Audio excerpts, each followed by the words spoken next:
Hi, let's talk now about ratio. Ratio about two people collecting money in such a way that because they're collecting money, money is flowing into the system. So the total amount at first is not going to be as the total amount at the end because money is flowing in. So the total amount is increasing, a little bit different than the previous video that we did, link above, where the total amount did not change and people were just exchanging things between themselves. This is a different approach, different problem. Total does change. Now, Billy and Ann are collecting bills of $1 for charity. On Monday, the ratio of Billy to Ann was 8:3. So let's try it here. So this is going to be Billy. This is going to be Ann. So on Monday, the ratio was 8:3. Perfect. On Tuesday, this ratio became 4:5 after Billy and Ann collected 12 and 92 more bills respectively. So what happened so far? So far we know that Billy is going to collect $12 and Ann is going to have collected 92 in such a way that the ratio became 4:5. This is for Tuesday. Perfect. Okay. Now, this is the problem they are telling us. So this is going to be the problem.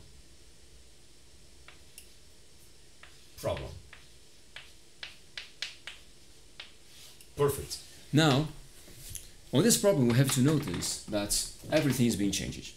So there is no such thing as 8 plus 3 is 11, 4 and 5 is 9. You make this become the same, just like pretending that the total is not changed because the total is changing. So we're not going to solve like that. Everything is changing. So we gotta find a way of creating something that it is not.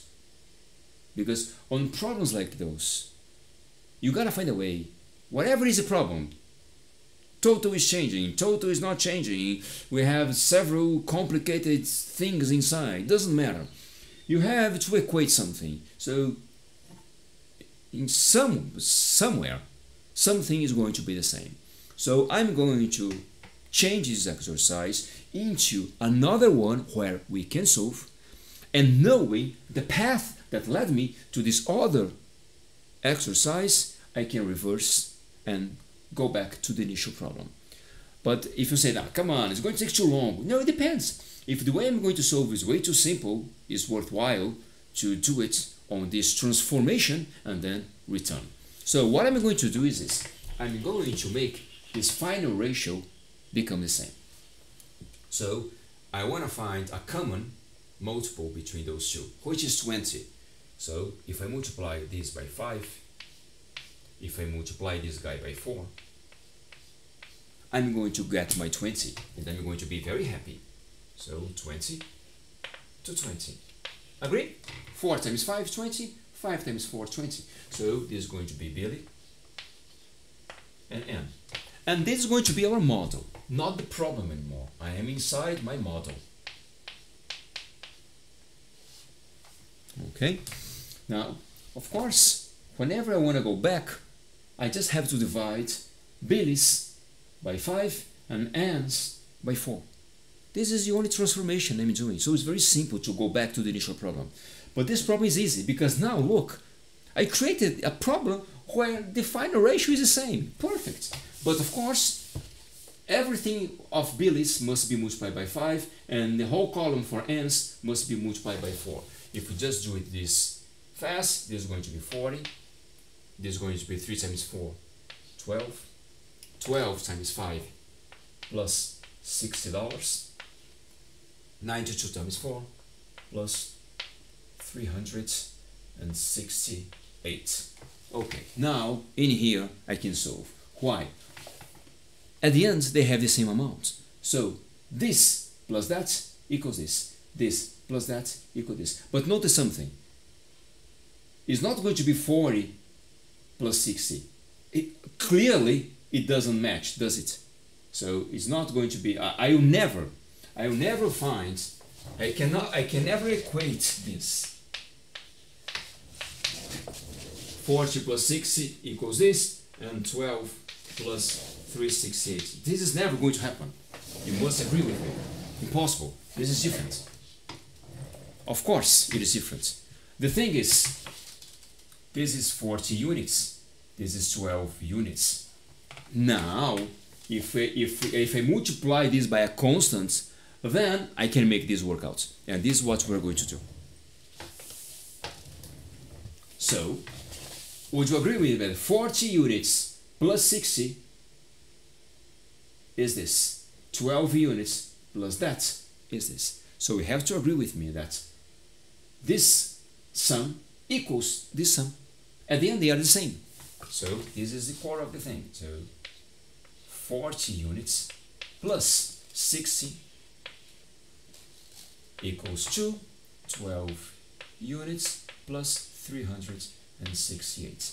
So you pass this to this. This is 28 units equals 308. So 1 unit is going to be 11.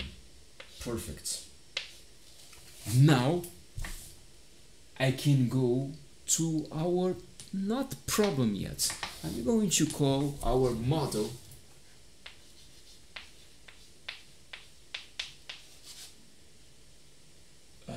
reality. Reality slash model. Why? We are not into reality yet because this problem has been changed, but it's not the model. Let me explain better. This is money. This is not money yet. It's going to be. And I have no idea what this is. So this is just our model. It's just a scratch of what we're doing. Now I'm going to put everything in money. Everything I'm going to write here is going to be about money. But it's not going to be our problem yet. Remember? Because we change it. We multiply Billy's by 5 and N's by 4. But notice that now everything is going to be money. So 40 times 11. You know how we multiply by 11? What do? We just put the 4. Oh, that's right. This is Billy and this is N. So 40 times 11, isn't it? U is 11. So when you multiply by 11, what you do? You write the first digit, the last, add those. Again, 12 times 11. What you do? 12 times 11. You put the first digit, you put the last, the first, the last. You add those two in the middle. Perfect. This is money. Now this is 60. It has never changed. This is 368. And now if I add both of them, I get 500. And of course I have to have 500 as well if I add those two, isn't it? It's just like on this model, Billy started with 440, added 60, went to 500. On this model, N started with 132, collected this, became at 500. Of course, those are the same. They had to be. That was the condition on our model. But now, why does it model reality? Because our model is almost going to reality. Reality is where everything is about money. But why not reality itself? Because we know that Billy did not collect 60. Billy collected $12 and did not collect all that money. She just collected 92. Of course, now, how can we go back? Now is going to be our reality. Reality. Our reality. So this is Billy. This is N. What happens? What happens when we change the exercise? Remember?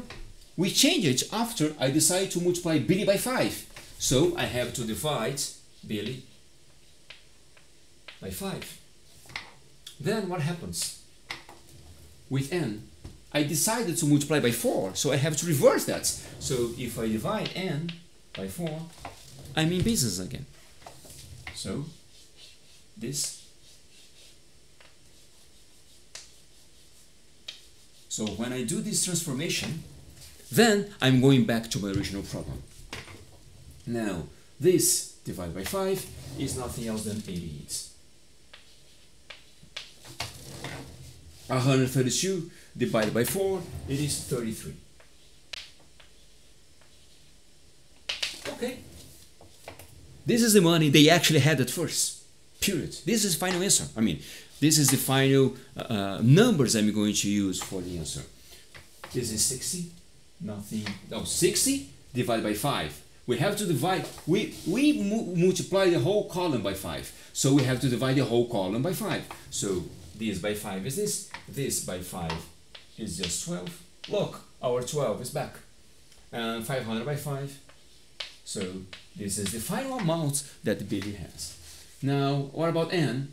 This by 4 is this. This by 4 is going to be $92. Yes, 92. I told you, we are back to our problem.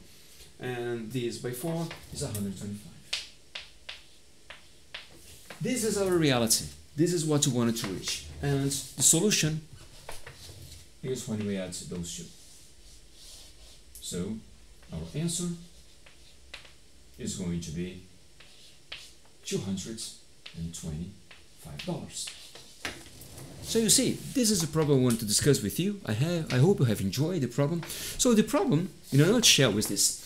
When everything is changing, we gotta make something constant. I decided to make the final ratio constant. Maybe you could have decided to make the initial ratio constant. No problem. If I had done so, we would choose 24 as the lowest common multiple, and you do the same. And once this ratio is constant, that means that Billy and Ann, they end up with the same value. So 40 units plus 60 is going to be the same as 12 units plus this. You'll find what is the value of U, because actually, I told you at the beginning, this is 40 times a constant, 12 times a constant. You have to find the value of these constants. Is 11. Then you have everything about money, but this problem is the modified version where you multiply Billy by 5, so we have to divide by 5 to get this, and where you have N being multiplied by 4, so we have to divide it by 4 to get N's actual money. So this is a problem. Like I told you, could you have solved this by system of equation? Of course you could. You would have stopped right here. So what would you do to solve? 8a plus 12 equals 4b. 3a plus 92 equals 5a. You solve for a, 5 solve for b, that's it. But system of equations is what I always say to my students. It saves a day. But although it's very fast, there is something I don't like about system of equations. Because it's too mechanical, it doesn't teach you very much how to think. So if you are in a rush, like an exam, go for it. System of equations. But sometimes there are two problems with the system of equations that I want to discuss on this video. One problem about dealing with system of equations is that system of equations makes you blind. If you are making a mistake, you have no idea you are doing such a mistake. Because it's pure algebra. You don't feel connected to the exercise. You don't feel the forces. You don't feel the magnitude of the numbers. You're just solving an equation. So you might even give a negative number. You might not even understand if there is or there is a negative number. So because it's too mechanical system of equations, it can lead you to a disaster.